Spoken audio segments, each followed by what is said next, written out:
EPS 95 pensioners का आखिरी पत्र पीएम मोदी के नाम। पढ़िए मजमून। पीएम के कार्मिक वादे पर विश्वास करते हुए श्रम मंत्री, वित्त मंत्री और उनके संबंधित मंत्रालय से मिलने, समझाने और विभिन्न दस्तावेज, आंकड़े पेश किए जा चुके हैं। सूचनाजी न्यूज। छत्तीसगढ़। पेंशन भोगियों और सरकार ईपीएफओ के बीच ठन गई है। ईपीएस 95 न्यूनतम पेंशन ईपीएस 95 1,000 रुपये को बढ़ाकर 7,500 रुपये करने की मांग की जा रही है। ईपीएफओ और पीएम मोदी तक हाजिरी लगाने वाले पेंशनर्स थक गए। लोकसभा चुनाव 2024 के लिए आचार संहिता लगने से पहले पेंशनर्स की तरफ से पीएम नरेंद्र मोदी तक बात पहुंचाई गई। ईपीएस 95 राष्ट्रीय संघर्ष समिति ईपीएस 95 नेशनल एजिटेशन कमेटी के मुखिया कमांडर अशोक राउत की तरफ से पीएम मोदी को पत्र लिखा गया था। 14 मार्च को लिखे गए पत्र में क्या क्या लिखा है, यह एक बार फिर से आप पढ़ लीजिए। तारीख के साथ बताया कब कब हुई मुलाकात। पत्र में यह भी उल्लेख किया गया है कि कब कब सरकार से वार्ता हुई। पहला 4 मार्च 2020 एवं 5 अगस्त 2021 को व्यक्तिगत बातचीत। दूसरा ईपीएस 95 एनएसी वीवीआईपी आंदोलन 0403 दिनांक 4 मार्च 2024। ईपीएस 95 एनएसी वीवीआईपी आंदोलन 1203 12 मार्च 2024। श्रम एवं रोजगार मंत्री माननीय भूपेंद्र यादव जी के साथ अनेक बैठकें हो चुकी है। पीएम मोदी को लिखे पत्र का यह है मजमून। राष्ट्रीय आंदोलन समिति ने बुजुर्ग ईपीएस 95 पेंशन भोगियों के ज्वलंत मुद्दों को हल करने के लिए उपरोक्त 2 बैठकों के दौरान आपके कार्मिक वादे पर विश्वास करते हुए श्रम मंत्री, वित्त मंत्री और उनके संबंधित मंत्रालय से मिलने, समझाने और विभिन्न दस्तावेज, आंकड़े आदि प्रस्तुत करने के अपने प्रयास जारी रखे। अधिकारियों, ईपीएफओ आदि को भी, ताकि आपके बुजुर्ग नागरिकों को न्याय और जीने का अधिकार देने के दयालु वादे को पूरा करने में तेजी लाई जा सके। साथ ही हमने इस अवधि के दौरान प्रशासनिक मशीनरी में तेजी लाने के लिए ध्यानाकर्षण आंदोलन के लोकतांत्रिक तरीके को जारी रखा। ईपीएस 95 के बूढ़े बुजुर्ग पेंशनर्स के राष्ट्रव्यापी आंदोलन को सरकार का ठेंगा। पेंशनर्स इंद्रनाथ ठाकुर ने कहा, विगत 8 वर्षों से ईपीएस 95 के बूढ़े बुजुर्ग पेंशनर्स के राष्ट्रव्यापी आंदोलन को भारत सरकार ने ठेंगे दिखा दिए। सूचनाजी न्यूज। छत्तीसगढ़। ईपीएस 95 न्यूनतम पेंशन ईपीएस 95 मिनिमम पेंशन को लेकर संघर्ष का दौर जारी है। 1,000 रुपये पेंशन को 7,500 रुपये करने की पुरजोर वकालत की जा रही है। सरकार और ईपीएफओ पर पेंशनर्स भड़के हुए हैं। सोशल मीडिया पर भड़ास निकाली जा रही है। तरह तरह की बातें सोशल मीडिया पर पेंशनर्स की जुबानी तैर रही है। पेंशनर्स इंद्रनाथ ठाकुर ने कहा, विगत 8 वर्षों से ईपीएस 95 के बूढ़े बुजुर्ग पेंशनर्स के राष्ट्रव्यापी आंदोलन को भारत सरकार ने ठेंगे दिखा दिए। लोकसभा चुनाव की अधिसूचना और चुनाव कार्यक्रम घोषित कर दिए गए। सरकारी कामकाज पर आचार संहिता लागू हो गई।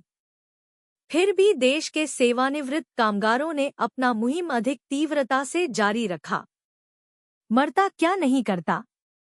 उन्होंने तय कर लिया कि जिन राजनैतिक दलों के जिन सांसदों ने आंदोलन उनका समर्थन किया था, उन सबको आम चुनाव में जीत के लिए वे उनकी मदद करेंगे, तथा जिन्होंने उनका विरोध किया था, चुनावी समर में हराने के लिए वे सक्रियता से कार्य करेंगे। राष्ट्रीय संघर्ष समिति एनएसी भी अपने 58 सदस्यों को चुनाव में उतार देगी। इन बुजुर्गों को किसी विशेष दल से लगाव नहीं होगा। अपने उद्देश्य की प्राप्ति के लिए राष्ट्रीय संघर्ष समिति एनएसी भी अपने 58 सदस्यों को चुनाव में उतार देगी, खासकर उन क्षेत्रों में जो उद्योग धंधों के केंद्र हैं। सरकार से एनएसी संघर्ष समिति की वार्ता भी बंद नहीं हुई है।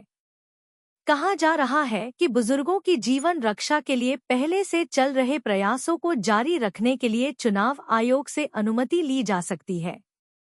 श्रम मंत्री ने वादा किया है कि सेवानिवृत्त कर्मचारियों को पति पत्नी लिए चुनाव से पहले चिकित्सा सुविधा उपलब्ध करवाने वाली सरकारी योजना में सम्मिलित कर दिया जाएगा। अंतरिम राहत के तौर पर 5,000 सभी के पेंशन में जोड़ दिए जाने का आश्वासन मिला रहा है। इसके अलावा राज्य सरकारों को राज्य के वृद्धजनों को दिए जाने वाली रकम को इस समूह के पेंशनर्स, कामगारों को भी देने का अनुरोध केंद्र सरकार करेगी, ऐसा कहा जा रहा है। केंद्र की बीजेपी सरकार ने एनएसी से कहा है कि पार्टी अपने चुनावी मैनिफेस्टो में ईपीएस 95 पेंशनर्स के न्यूनतम पेंशन को 7,500 दा मेडिकल की मांग को पूरा करने का वादा भी करेगी। ईपीएफओ और सरकार का सबसे आसान टारगेट पेंशनर्स ईपीएस 95 पेंशन पर वरदान श्राप तक की आई बात। पेंशनर्स ने कहा, देश के 75 लाख पेंशन भोगियों की जीवन रक्षा के लिए मोदी जी की सरकार ने कुछ भी देना स्वीकार नहीं। सूचना Zee news Chhattisgarh. EPS 95 higher pension पर भड़ास कम नहीं हो रही है। पेंशनर्स का गुस्सा 7वें आसमान पर है। लोकसभा चुनाव 2024 से पहले पेंशनर्स को सरकार से राहत मिली नहीं, जिसकी वजह से सोशल मीडिया पर जमकर बखिया उधेड़ी जा रही है। ईपीएफओ और सरकार को आड़े हाथ लेते हुए पेंशनर्स इंद्रनाथ ठाकुर ने एक पोस्ट शेयर किया। पोस्ट में लिखा है, सरकार ने जो किया है कुछ सोच कर ही किया होगा। वृद्धजनों को जो कहना था कह भी दिया है। 8 साल कोई कम वक्त नहीं होता है। देश के 75 लाख पेंशन भोगियों की जीवन रक्षा के लिए मोदी जी की सरकार ने कुछ भी देना स्वीकार नहीं। सीबीटी के अध्यक्ष श्रम मंत्री भूपेंद्र यादव और ईपीएफओ को छल करने के लिए सबसे आसान टारगेट देश के बुजुर्गजन ही मिले। बहुत अच्छा किया इस सरकार ने कि कम से कम हमारे नेत्रों से आशा और विश्वास की अंधी पट्टी तो खोल दी। हम दीन हैं किंतु हीन नहीं। घर के बूढ़े बुजुर्ग सरकार को और कुछ क्या दे सकते हैं। पेंशनर्स ने आगे लिखा, कमांडर अशोक राउत ने सही कहा है कि वे खुश होकर वरदान दे सकते हैं और नाराज होकर श्राप। सरकार के अहंकार को यदि यह तुच्छ दिखाई दे तो हम और क्या कर सकते हैं। सरकार चाहे तो इस रकम को वापस ले सकती है।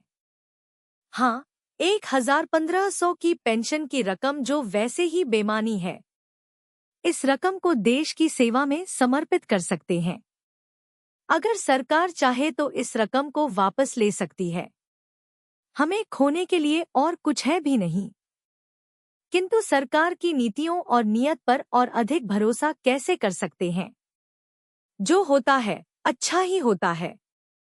एई कोरेछो भालो, निथुर एई कोरेछो भालो।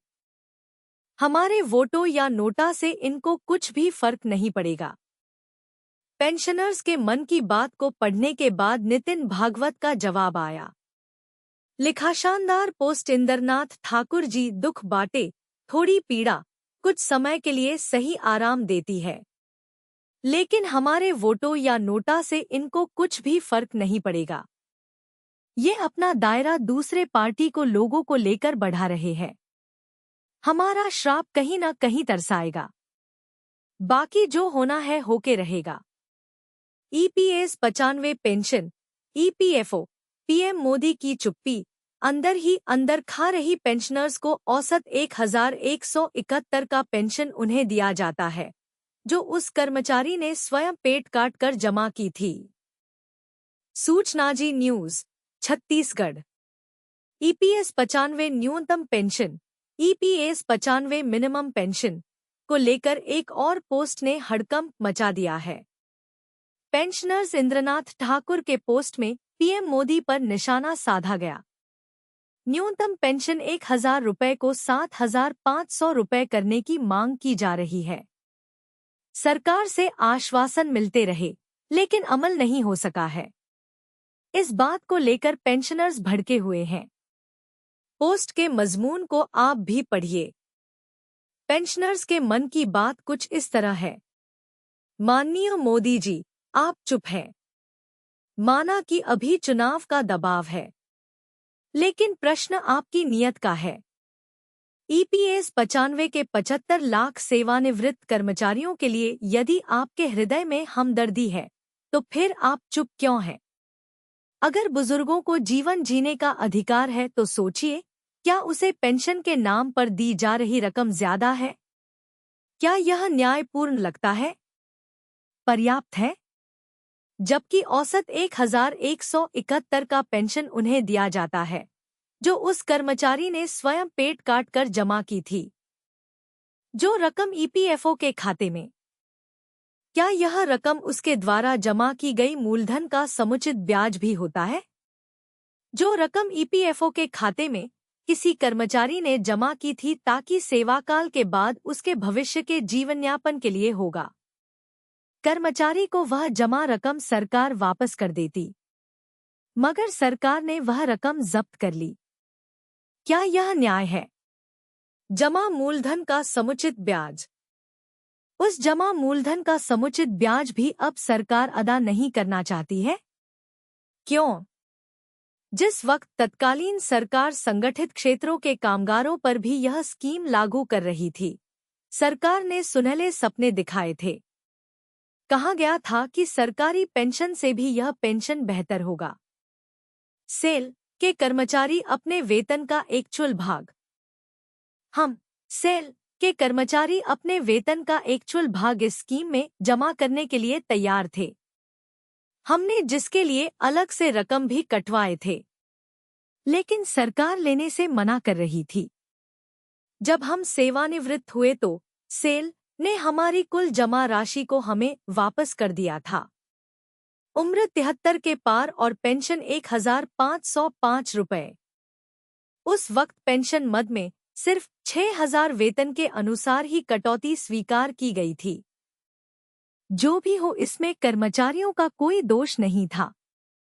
हमें हमारी पेंशन 58 साल के बाद दी जाने लगी, जब हम सेवा में योगदान कर ही रहे थे। हमारी सेवानिवृत्ति 60 साल की आयु पूरी होने के बाद हुई थी। उसे भी बीते 13 साल हो गए हैं। अभी मेरी उम्र 73 के पार है और मुझे पेंशन 1505 रुपए दी जाती है। आप स्वयं भी मेरी व्यय के हो रहे हैं। क्या इतनी रकम मेरे और मेरी पत्नी के जीवनयापन के लिए अधिक है? मुझे व्यक्तिगत अधिक आय नहीं चाहिए। यह रकम हम दोनों के भोजन, वस्त्र, आवास और चिकित्सा के लिए पर्याप्त से भी ज्यादा है। देशहित में इसका समर्पण करना पसंद। यदि देश के लिए मेरी इस सर्वस्व आय के समर्पण से लाभ हो तो मैं देशहित में इसका समर्पण करना पसंद करूंगा। फिर भी आप जैसे मनीषी चुप हैं। यह समझ नहीं पा रहा हूं। हमें लोकतंत्र नहीं, रामराज्य चाहिए। मैं आपके साथ था हूं और जब तक जीवन शेष है आगे रहना भी पसंद करूंगा।